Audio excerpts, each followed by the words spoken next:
that you guys did that you didn't think anything of, and laid the groundwork for the great work that the Seabees have been doing since and will continue into the future. So thank you very much for your service.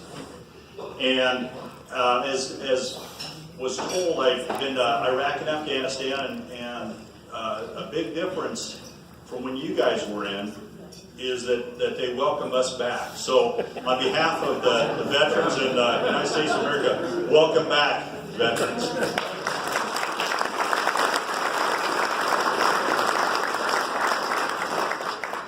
Yeah, I know it doesn't get old to hear that, and I know that you didn't get your due, so thank you very much. And for the spouses that were with you when you served, thank you very much for your service. And for those since, thank you. There's not one of us out there that, whether it's active or reserve, doesn't matter. You leave your family at home and you go out and do your job and focus on what you need to do, and let your spouse and children and stuff back at home and do great things. So thank you very much. I guess I'm a little curious. So I don't know if I got kicked out of more Seabee battalions than most guys, but started with Sioux 2, and then NMCB 25 out of Glenview Naval Air Station, NMCB 26 out of Selfridge Air National Guard Base in Detroit. Moved back to Colorado, was NMCB 17 down at Fort Carson as the XO, and then a couple years after that, NMCB 18 out of Fort Lewis, Washington. So besides, we have 1, 9, and 10, and 74. 74. What other Seabee battalions? 4? 58. 58? He said 1. 13. All right. I like it. 21st Regiment. All right, good. I love to hear that. That's great. And Reserve Battalion 22 and 28. all right. Way to go, 22 and 28. Yeah, 22 still around. MCFSU 4. Yes. And 25. Okay. All right. Fellow 25 alumni. I like that. How about ACB 1? There you go. Yeah, the ACBs and the FIBs and the UCTs. I'll talk about that in a second. So what I wanted to do is kind of tell you over the 30-year period the things that have changed, and not knowing 30 years before that, but in the last 30 years the things that changed. And you can kind of take that on board as about how much they've changed since even since you've been out. Again, I did a variety of jobs at the battalion, all the way from DOIC up to XO to CO, company commander, all the great stuff. And again, thank you very much for letting me be a Seabee, because again, if you remember that you guys are all Seabees, but those of us that are not enlisted, we're only Seabees when we're serving with Seabees. So thank you very much for allowing me the nearly 28 years of service with Seabees, almost the whole time.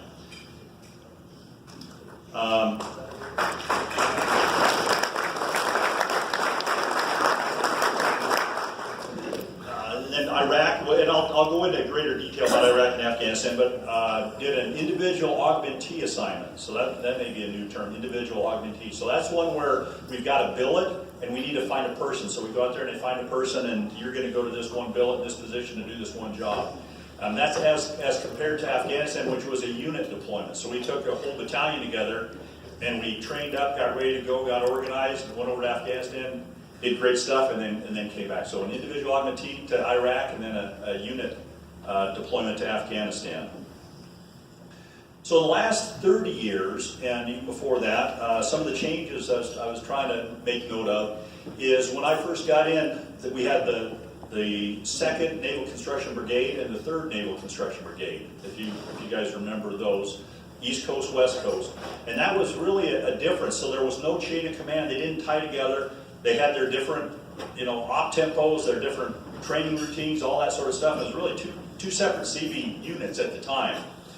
And then, I don't know, maybe 20 years ago, they combined them to 1st Naval Construction Division. So now we brought the Seabees together under the division headquarters, and then more uniformly trained and manned and staffed, and we did consistency between active and reserve battalions and between East Coast, West Coast.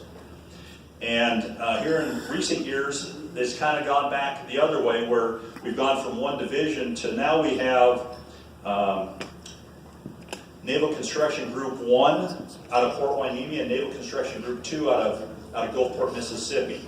And I would say, compared to the brigades, we're doing trying to have a Seabee battalion look like it, every other Seabee battalion in the group. And another change that's taken place in the last probably 15 years is the Navy Expeditionary Combat Command, the NECC. So that's the higher headquarters for the Seabees that Seabees fall under. And I just had to make some notes here. So Commander Task Force 56, 68, and 75, whatever, that may or may not mean anything, for support of the overseas fleets. So that's part of the NECC. Coastal Riverine Force. So this really is a throwback to when you guys were in, that they're bringing the Brownwater Navy back, and it's got a function and a purpose. So the Riverine Force is back, and that falls under the NECC. EOD is another group. Navy Intel, and a couple other smaller units, and of course the Seabees. So I'm partial to the Seabees, thinking that they really make up the NECC, but it's really all of those combat commands, separate from the shipboard guys that are now grouped together. As I said, there's Seabees. There's two naval construction groups, 2 underwater construction teams, and 2 CBMUs. And those are all the ones that one of the differences when I first got in was we didn't have the Seabee combat warfare device. So we got an enlisted one and we got an officer one, and that was something different. You have to be in a commissioned unit. You have to go through the PQS program. You have to get trained. You have to have experience going through field exercise, all the sort of stuff that you'd expect. First aid to communications, every aspect of the battalion. Whether you're an E1 to an 06, you have to have the same training. You have to be proficient. Weapons to tactics and procedures. One of the other changes when I got my commission is that there's women in the Seabees, and I'm sure you probably have heard that. Up to Rear Admiral Kate Gregory on the active side and Rear Admiral Paul Brown on the reserve side. We've had 2 flag officers, females. So I will tell you that right now today is fully integrated. There is no, it's not a girl Seabee and a boy Seabee. You're just a Seabee. And the women that served with me over in Afghanistan did a fantastic job. There was very little that I couldn't assign a female Seabee versus a male Seabee to do whatever job. We had chiefs, we had officers, we had junior enlisted, senior enlisted. It didn't matter at the time, and going forward, that's the way it is. And I think it's a great thing. It really provides a lot of stuff that we didn't have when I first got in. We didn't have the women in the Seabees. The other change that's taken place maybe in the last 10 years is USNR, United States Navy Reserve. They've done away with that term. Now it's just United States Navy. So you're an active component member or you're a reserve component member, but everybody is USN, and they have made that very clear, from the top on down. So there's still the reserves out there, but it's a reserve component supporting the active duty, and that's how they look at each and every command, whether it's Seabees or any unit, is that you got to have a purpose to support the active, the full Navy fleet. That's a good thing. Recently, probably the last 5 years, on the reserve side, and again, my experience has been primarily on the reserve side, but they've moved the reserve battalions from all over the countryside. I was in one in Glenview Naval Air Station, was Selfridge, Fort Carson, Fort Lewis. They're all over the place. They've consolidated them into Gulfport and Port Hueneme. So now the reserve is looking more like the active in terms of all the active battalions are home ported out of Port Hueneme or Gulfport, and same at the reserve side. So we've got the synergy of having all the equipment, all the training, all the opportunities at Port Hueneme and Gulfport that we didn't have spread throughout the countryside, when the battalions were all over the place. So that's a good thing. And some of you may you know, I think with show of hands, you may not have a great experience on the reserve side, but I will say that it's definitely a lot tighter integration between the active Seabees and the reserve Seabees. As an example, on the reserve Seabee battalion side, we have an active duty Civil Engineer Corps officer on every battalion as the S7 Alpha, the assistant training officer. So there's, you ready to serve?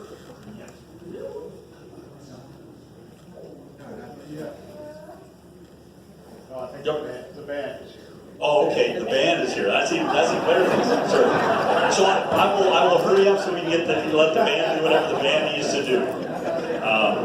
So we have there's senior enlisted and junior enlisted active Seabees in every reserve battalion, and then there's reserve battalion members on the active duty staffs as well.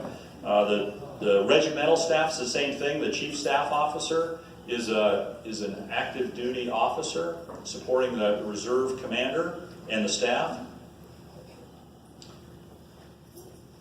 And you know, one of the other things that there was no differences was full rotations. You know, both Iraq and Afghanistan. It didn't matter if you're an active Seabee, reserve Seabee. Everybody took their turn. And full battalion and regimental deployments to both Iraq and Afghanistan. And they ended in 2014 and 2015 is when the op tempo slowed down and they discontinued the full unit deployments.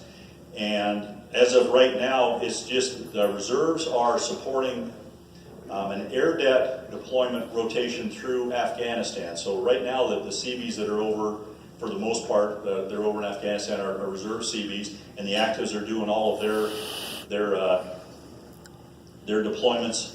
And the current rotation for active battalions is a 6-month deployment with a 12-month home port, supporting. They like that. So that's a tough one. UCOM, CENTCOM, AFRICOM, PACOM. Probably a lot of you guys have been, to Rhoda, to the Philippines, Germany, or some of the places that the active duty battalions. So the 6 months out and 12 months back, and then turn right around 6 months out again. It's pretty tough.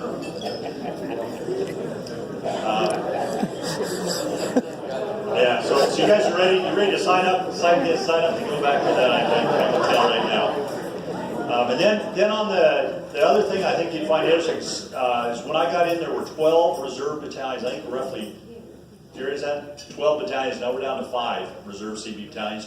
And we're at 6 active. So right now, Naval Construction Group 1 out of Port Hueneme, the active battalions, there's 3, 4, and 5 are the active battalions.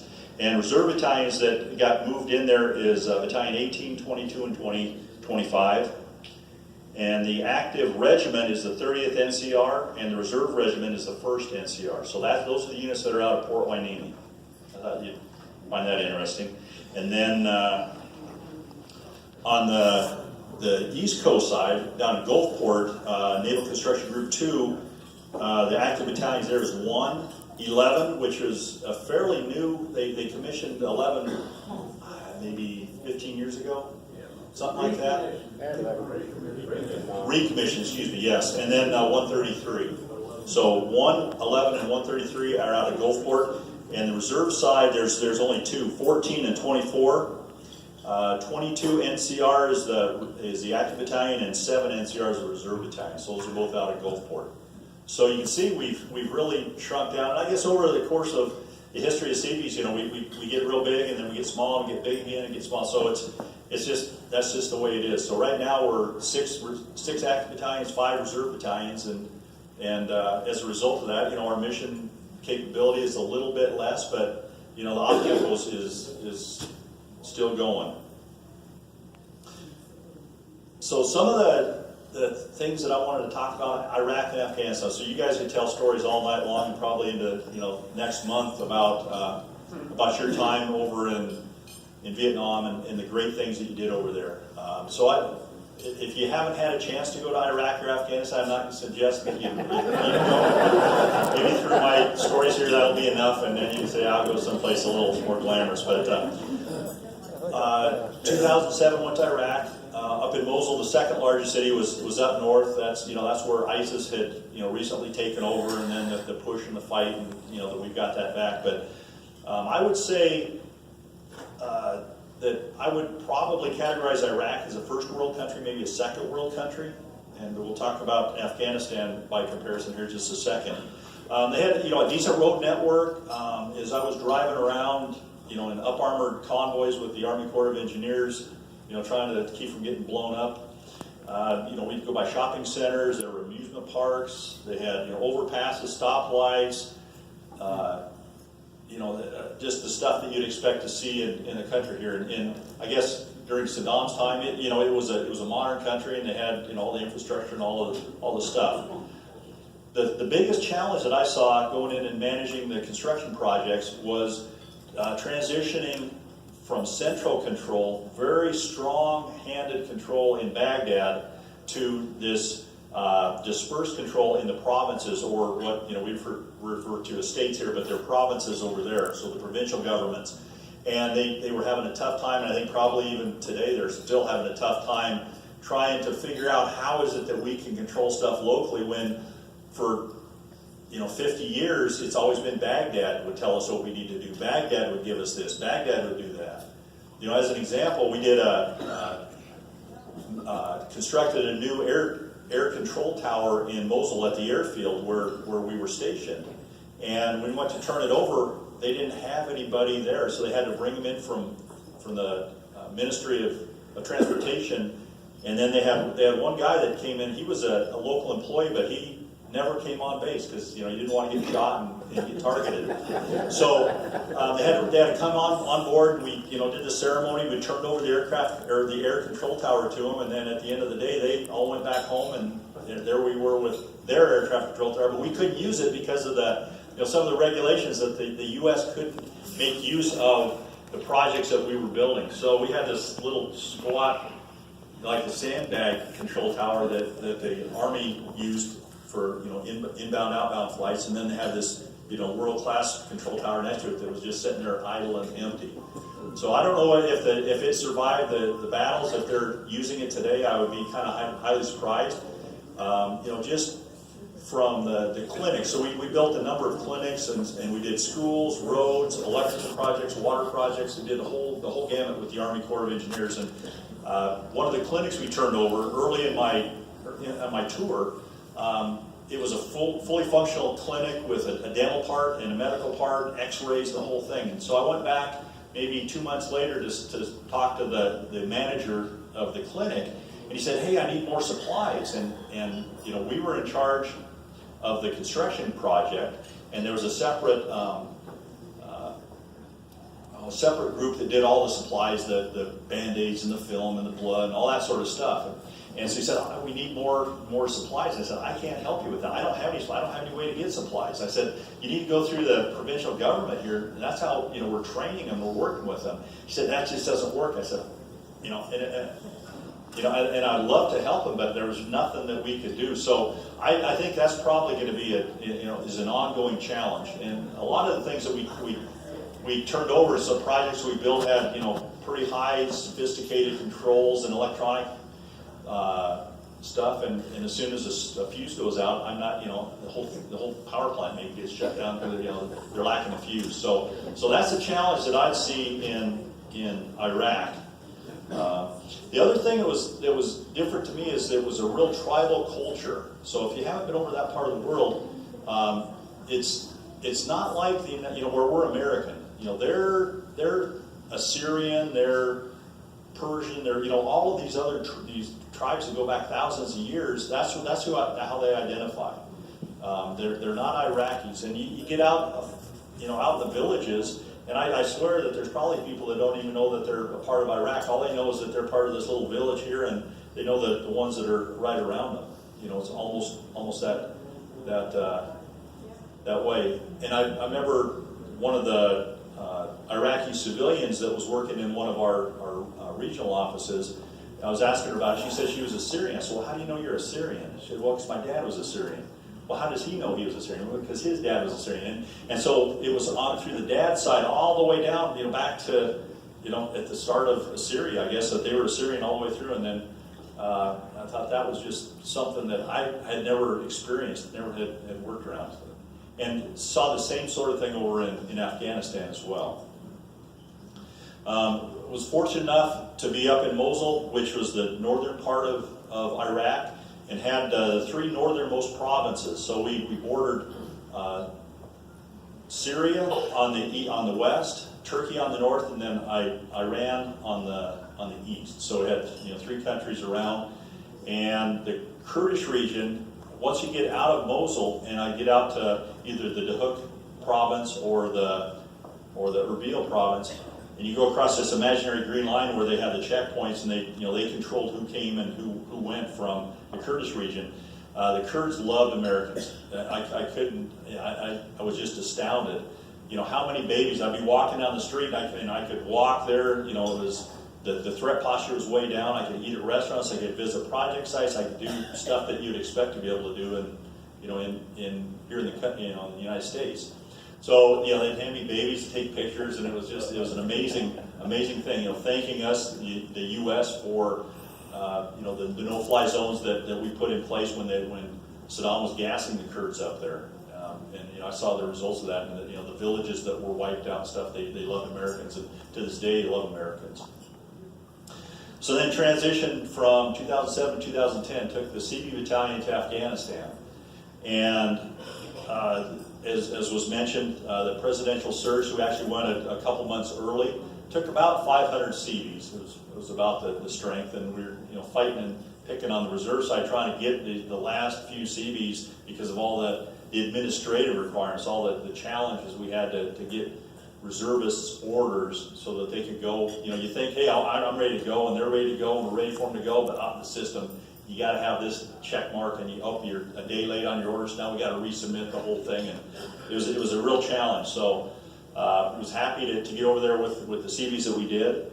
And as I mentioned, I would say compared to Iraq, Afghanistan is really a third world country. I don't know if there's a fourth world country, but as an example, they had the national road. There's mountains in the north, and then the road is kind of a ring road that went, say 2/3 around the country. And it went right through, down south, went through Kandahar where we were, and would drive out there going to different bases and forward operating bases and combat outposts and stuff that our Seabees were building and that we manned. And the national road, that it'd be tough to hang the title national, it was a 2-lane paved road. There's probably parts of it that probably weren't even paved, but that was their national road. So I didn't see stop signs, didn't see stop lights, didn't see all the stuff. You didn't see amusement parks or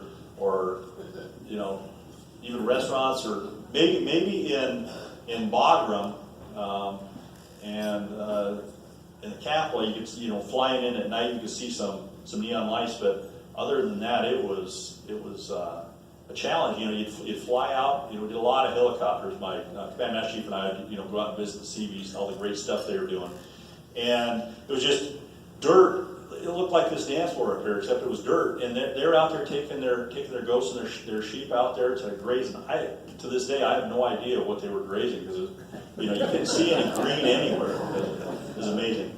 Except for they did have some green down in the Argadog Valley where we had some of our projects. And the Seabees would come back and say, "Yeah, we had to clear all this stuff out first." I said, "Well, what was the stuff you cleared out?" "Well," and they kind of hesitated and said, "Well, it was marijuana." I said, and I didn't see it. I said, give me an idea. So they're driving these up armored dozers, which again, that's another change from when you guys were in. So all of our equipment, to the credit of I guess whoever did this. So up armored dozers, up armored semi trucks, every piece of equipment that we had was up armored.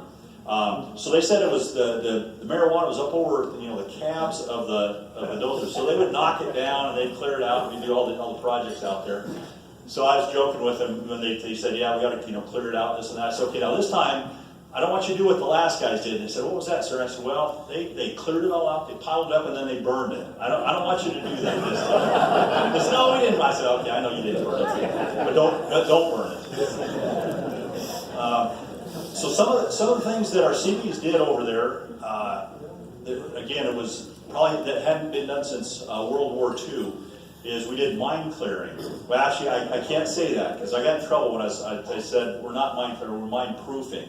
So that was the official term, mine proofing. I said, well, what's mine proofing system? Well, it's clearing mines. So, but you can't say mine clearing because we weren't certified to clear mines. But what we were certified to do was push dirt, and if there happened to be a mine in the way and it blew up out in front of the dozer blade, then that was a good thing. That was a good day because that meant that somebody else wasn't going to get hit with that mine. So just about every project we went to, because of the Soviet occupation of Afghanistan, they had all these mines all over the whole countryside. And they had, we had old Soviet mine maps, so we kind of knew where they were, but we didn't know exactly where they were. So we always assumed that there were going to be mines there, and we'd sweep them. There were, improvised explosive devices, IEDs. We had to deal with those. So Seabees were doing great stuff for the Army. We actually served, so we were under a Naval Construction Regiment, an active regiment when I got there, and then it transitioned to a reserve regiment. And there were, when we got there were 3 Seabee battalions under the regiment. There was the 864th Army Combat Engineer Battalion. That was, our sister unit. And then there's a Red Horse Air Force squadron that was there doing mostly water well drilling. So we had, Army, Navy, and Air Force all under command of a Navy regiment. So again, this joint service, completely different than when I first got in, where it was Navy, and we're Seabees, and nowadays it's, joint duty is the common term. So, and that's a good thing as well. So we support the Navy or the Army, and the Army supports the Navy, and work with the Marines and all of that. One of the differences, the Army versus the Navy, is the Army. They had, we were great. And I'm sure you guys can, you can appreciate this, that task tailored units. So if we need somebody to go out there and do a certain project, we pick and choose 8 Seabees, put them together, get them out there, and they'd go and do it. Well, the Army, they have almost platoon-sized units, that if you need one builder to do something, you have to take the whole builder platoon, even though you only need one guy, but you have to take the whole thing. That's how they work. A lot heavier, a lot slower, a lot tougher. The Air Force, by comparison, they did water well, so they didn't have any up-armored stuff. So they're not like Seabees, where they can build and fight. They can build, but they've got to have help from somebody else, inside the wire, inside the fence to do just about everything that they were doing over there. They did a good job, but it's just they didn't have the ability to go out and do what we could do and what you guys had done. Again, the active reserve side, NMCB 18 relieved NMCB 133. They went in there, they got it set up, and then we fell in on them. And one of the other changes different than I think to the credit of the Seabees, again, an active Seabee and a reserve Seabee, we're just Seabees. With NMCB 18, we had the air debt from NMCB 40, who was also in country as well. They were chopped over to NMCB 18, so we had a lot of work down there, more work than where NMCB 40 was up north. So we had their air debt, was chopped under it, and it was a seamless integration. Went out to one of the project sites we had, NMCB 18 and NMCB 40 Seabees, and they had a sign on the door, and this was back from World War II, and they found the logo and they printed it up, and it's NMCB 58. And I said, 58? I'm kind of up on this Seabee. Is that still? And I said, oh, sir, you don't get it. 18 plus 40, 58. So they turned themselves to NMCB 58. And I thought, hey, how are you guys? And again, I knew the Seabees, but after a while, I couldn't tell you an active Seabee versus a reserve Seabee. It didn't matter. They were all Seabees, and they were doing great stuff. And I would say probably, we're talking about the differences from way back to now, but one of the similarities, the things that I would say probably the number one thing is the great work that the Seabees are doing. And my one story on that will be, and this scuttlebutt, you guys, you had scuttlebutt back in the day, right? So scuttlebutt, we got there in July in Afghanistan, and probably September, we hadn't been there probably 60 days, and the scuttlebutt going around is, we're over, because at the time it was an end strength in country of U.S. forces of 100,000, and we were over 100,000. So somehow or another, these reserve Seabees got the word that, hey, we're going home. They're going to send us home early. I said, we can't go home. We spent 5.5 months in Gulfport getting trained up, And to spend 2 months in Afghanistan, we're not going to do it. It's not going to happen. And I talked to the regimental commodore. We're not going home. Sir, we heard we're going home. We're not going home. And my master chief and I, we had to fight that almost on a daily basis. We're not going home. Not going home. So our guys that were supporting the special force units, the Det 2 mission, as it was termed over there, they actually happened to have General Petraeus come through and was giving a talk, and they were asking questions. And one of our Seabees there asked the general, he said, "Sir, we heard that you're going to send the Seabees home because we're overstrength." And honest to God, General Petraeus looked at him and said, "I will send Army guys home before I'll send the Seabees. We need the Seabees." And it's General Petraeus.